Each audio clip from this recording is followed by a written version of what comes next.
Doctor Hiren Gelani, HL group of companies, Westgate 2 Madhapar circle પાસે corporate ઓફિસનું આપણે ઓપનિંગ કરેલું છે. ઓફિસમાં મલ્ટિપલ ટાસ્કિંગ વર્ક્સ ચાલે છે, જેમ કે IT, education, political and send and silica.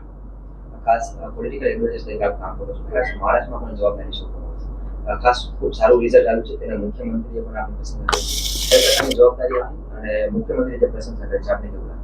જી, મહારાષ્ટ્રમાં કોઈ પણ રાષ્ટ્ર નિર્માણ માટે જ્યારે આપણે ભાગીદાર બનતા હોય ત્યારે આપણી જે આવડત હોય એ આવડતને જો આપણને એન્હાન્સ કરવાનો ચાન્સ મળતો હોય તો એ આવડતના એન્હાન્સમેન્ટ માટે મહારાષ્ટ્રની એક જવાબદારી રૂપે મને કામ સોંપવામાં આવ્યું હતું, જે હતું પોલિટિકલ એડવાઇઝર તરીકે, જેમાં હર એક બૂથ ઉપર બૂથ મેપિંગ કરવું, એટલે કે બૂથ ઉપર એક કેપ્ટનને જવાબદારી આપવી.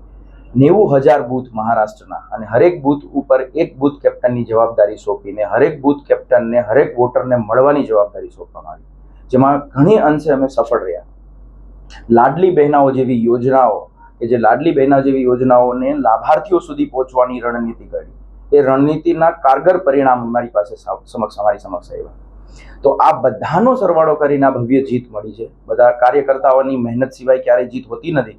આ જ કાર્યકર્તાઓને મહેનત કરવા માટે સરળતા રૂપી એક સ્ટ્રેટેજી પ્લાનિંગ કરીને અમે એનું આખું મેનેજમેન્ટ, માઇક્રો મેનેજમેન્ટ કર્યું હતું, અને જેમાં દેવેન્દ્ર ફડણવીસજી ખુદ એમના શબ્દોમાં કહે છે કે આ માઇક્રો પ્લાનિંગથી જે ડેશબોર્ડ બન્યું અને જે રિપ્લાય એમને મળ્યા, એથી જે ક્રેડિબિલિટી ઓફ વર્ક કાર્યકર્તાનું હોય એ પણ આપણે એને સરાહના કરી શક્યા હતા. આગામી 5 વર્ષની પણ ત્યાં જવાબદારી સોંપવામાં છે. કઈ પ્રકારની જવાબદારી છે? જી, આગામી 5 વર્ષમાં જે જવાબદારી સોંપવામાં આવી છે કે વિધાયક જીતી જાય છે. તો ત્યાં પોલિટિકલ ઇતિહાસ તમે જોઈ લ્યો તો જ્યારે વિધાયક જીતી જાય છે અથવા MP જીતી જાય અથવા કોર્પોરેટર જીતી જાય છે, તો જીતા પછી 5 વર્ષ સુધી હરેક વોટર સુધી શું એ કનેક્ટ રહે છે? ક્યાંક ને ક્યાંક આનો જવાબ ના સુધી છે. કેમ કે 20% વોટર જ એવા હોય છે જે વિધાયકની આજુબાજુમાં હોય અને એમને રોજ મળતા હોય છે.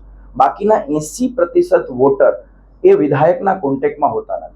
તો આવનારા 5 વર્ષ માટે અમે એક આખું ઇલેક્શન સ્ટ્રેટેજી પ્લાનિંગના ભાગરૂપે દેવેન્દ્રજીની અધ્યક્ષતામાં મહારાષ્ટ્રમાં સૌ પ્રથમ આ પ્રયોગ કરવા જઈ રહ્યા છે, જેની મહત્વની જવાબદારી મારા સર ઉપર છે.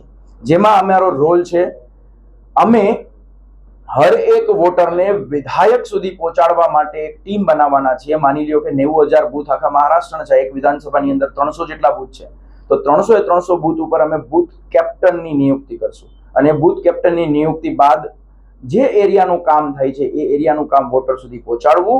આજે માની લ્યો કે વોટરનો બર્થડે છે, એક વિધાનસભામાં 3 લાખ વોટર્સ છે, તો એ 3 લાખ વોટર્સમાં આજે 3500 વોટર્સનો બર્થડે છે, તો એ બર્થડે વિશિષ્ટ સોશિયલ કનેક્ટ દ્વારા એમના સુધી પહોંચાડવા, વિધાયકે કરેલા કામ એ એરિયા સુધી પહોંચાડવા, પ્રશ્ન છે વોટરોના તો એ વિધાયક સુધી લાવવા અને એનું નિરાકરણ કરીને એનું સોલ્યુશન કરવું. આના જેવા ઘણા બધા મુદ્દાઓ ઉપર અમે આખો પ્લાનિંગ કર્યો છે, કે જે પ્લાનિંગનું એક્ઝિક્યુશન એપ્રિલથી મહારાષ્ટ્રની અંદર અમે કરવા જઈ રહ્યા છીએ. ખૂબ સુંદર પ્લાનિંગની વાત કરી છે, ખૂબ સારું પરિણામ આવશે. ખાસ ગુજરાતના જે નેતાઓ છે એ પણ આને મળશે, તેમનું શું કાલે બસ આ જ ભાગરૂપે, આ જવાબદારીના ભાગરૂપે જ આપણા કોર્પોરેટ ઓફિસનું ઓપનિંગ પણ કરેલું હતું. એમાં ગુજરાતના નામાંકિત પોલિટિશિયન્સ, નામાંકિત ઉદ્યોગપતિઓની હાજરી હતી. અહીંયાના પોલિટિશિયન્સ જે તમને હમણાં એમની બાઇટ પણ મળશે, એ લોકોનો વિચાર પણ મળશે કે જે મહારાષ્ટ્રમાં આપણે પ્રોસિજર કરી રહ્યા છીએ એમાં એમનું ખાસ કહેવાનું હતું કે આ એક ખરેખર રાષ્ટ્ર નિર્માણ તરફની પ્રગતિ છે.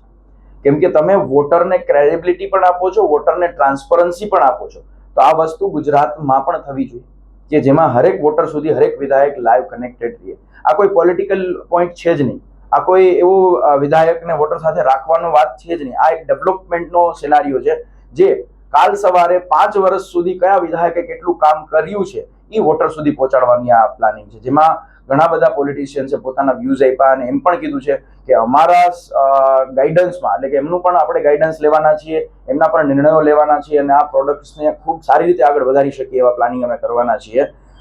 બસ એના ભાગરૂપે જ આ પ્લાનિંગ હતું કાલનું.